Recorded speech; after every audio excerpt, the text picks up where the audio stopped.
Hello students, myself Dr. Anchal. So in the today's lecture, we are going to discuss a very interesting topic, that is the digestion of food. So digestion of food is divided into the two components. First one is the mechanical digestion of food and second one is our chemical digestion of food. So let's start with the mechanical digestion of food. So the buccal cavity performs two major functions. Buccal cavity is our mouth cavity. What are the two functions of our buccal cavity? First function is the mastication of food. Now, mastication of food is the process in which food gets split into the smaller components. Second one is the facilitation of swallowing. As we know that when the food is masticated, after that we do what? We swallow the food. Okay, so these are the two main functions of the buccal cavity. Next is the teeth and the tongue with the help of the saliva. Now saliva is secreted by our salivary glands.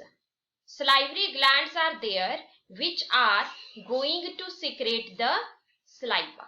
For example, our parotid salivary gland is there. Okay, our sublingual salivary gland is there. Likewise.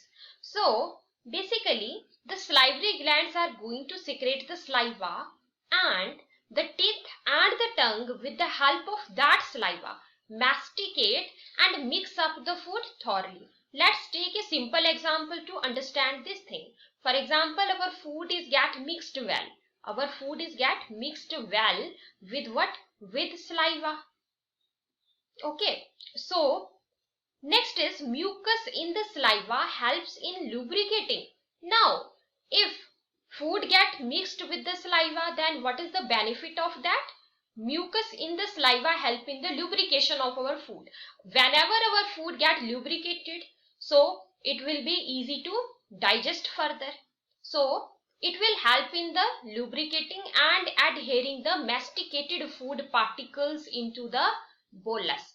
Now, a term here is important, that is bolus. What is bolus? Food mixed with saliva. Food mixed with saliva is called as bolus. So, adhering means attachment. Adhering means attachment. So, mucus in the saliva help in the lubricating and adhering the masticated food particles into a bolus, and bolus term is given to the food mixed with saliva. So the bolus is then conveyed into the pharynx and then into the esophagus. So as in the last lecture we have seen the diagram. So you can see this diagram. There is the pharynx. Okay, and here there is the esophagus. So food is conveyed into the pharynx and then into the esophagus. So after esophagus, food is conveyed into the stomach portion, as you can clearly see in the diagram. So this thing is clear to you. The bolus is then conveyed into the pharynx and then into the esophagus by what? By swallowing or deglutition. Important term. Deglutition term is the term given for the swallowing of the food. Whenever the swallowing of food is being taking place, then we also call it as the deglutition. Okay, so deglutition is the term given for the swallowing only. Keep this in mind.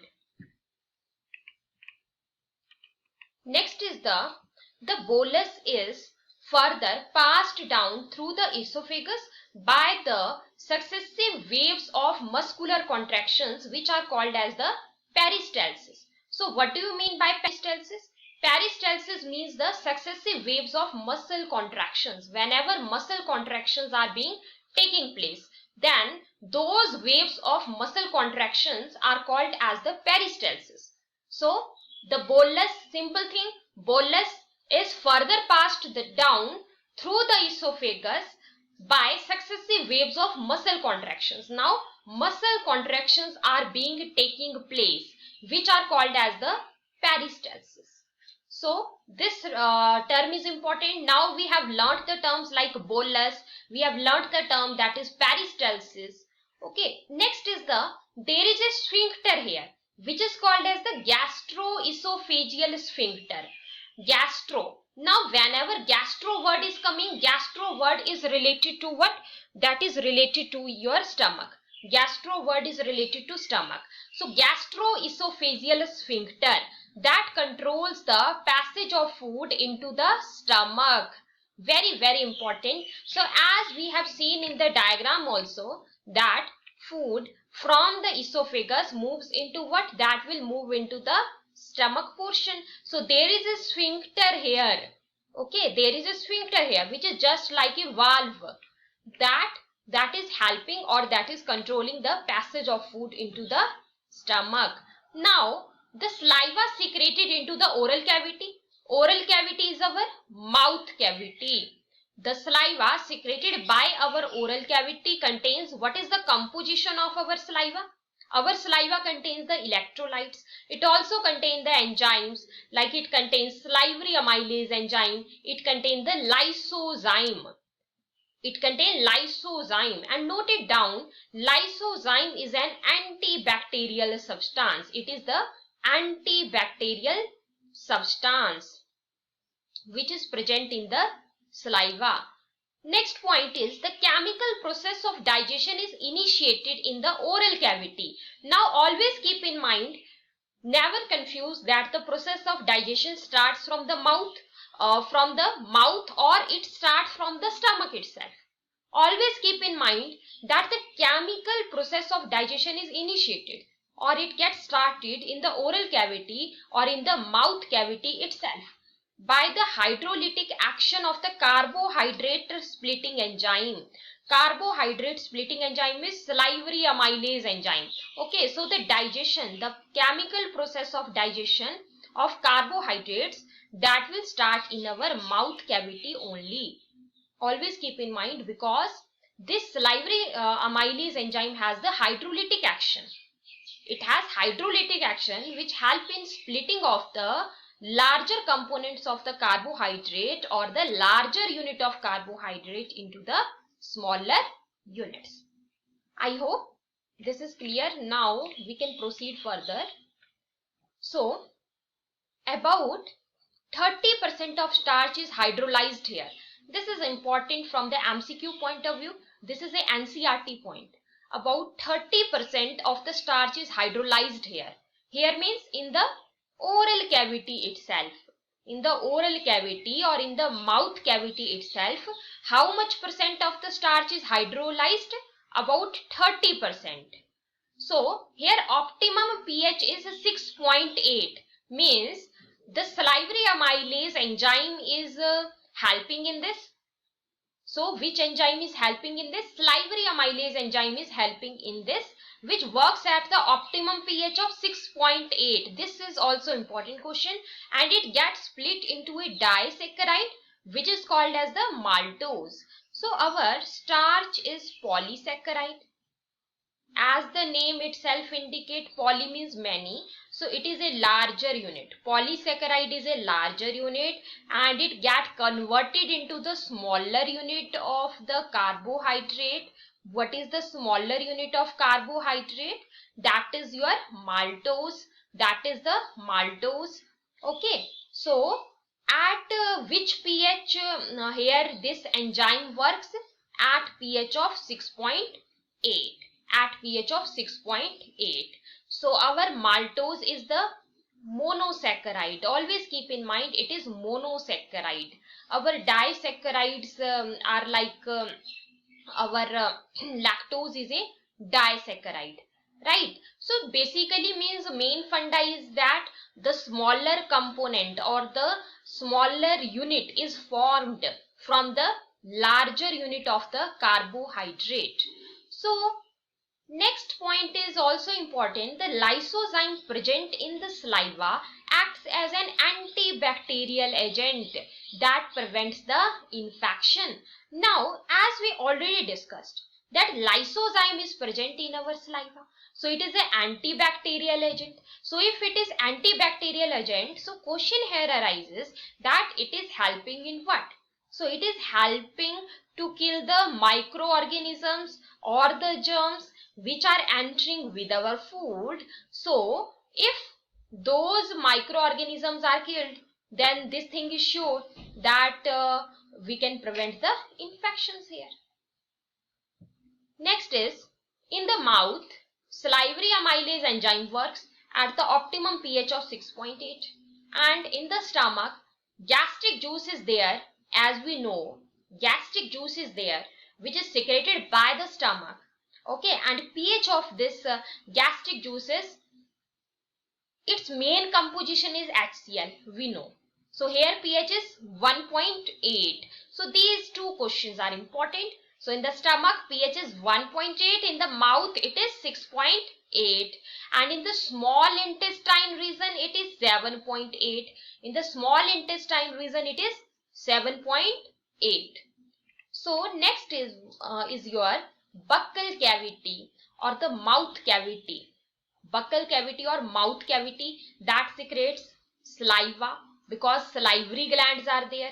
What is the composition of the saliva? It contains electrolytes or ions like Na positive, sodium ion is there, K positive, potassium ion is there, Cl negative, chloride ion is there, and your HCO3 negative means bicarbonate ion. Bicarbonate ion is there. So pH in the buccal cavity is 6.8 as we already discussed. So next is the enzymes. Now saliva contains the enzymes like salivary amylase enzyme. What is the other name of this salivary amylase enzyme? That is trialine. It is its another name. So next we discussed, that is conversion of starch into the maltose is taking place here. Our starch is a polysaccharide, whereas our maltose is a smaller unit. Maltose is a smaller unit which is being formed here, okay, from the larger unit which is the polysaccharide. Next is the lysozyme is there. Lysozyme is the antibacterial agent. It is antibacterial agent, important. Next is 30% of starch is hydrolyzed here, that we discussed. So next one is the mucosa of the stomach has the gastric glands. So gastric word is related to the stomach. So which is having the gastric glands? Mucosa of our stomach, that is having the gastric glands. So gastric glands have three major types of cells. This is important. In the previous year NEET exam also this question was asked, that your parietal cell help in the secretion of what? So that is important. So let's discuss it. Cells of the gastric cell glands are like mucous neck cells, first one. Second is the parietal cells or oxyntic cell. Third one is the chief cell or peptic cell. What is the other name of chief cell? They are also called as peptic cell. What is the other name of parietal cells? They are also called as oxyntic cells. So mucous neck cells, what is the secretory product of the mucous neck cells? As the name itself indicate, they secrete mucus.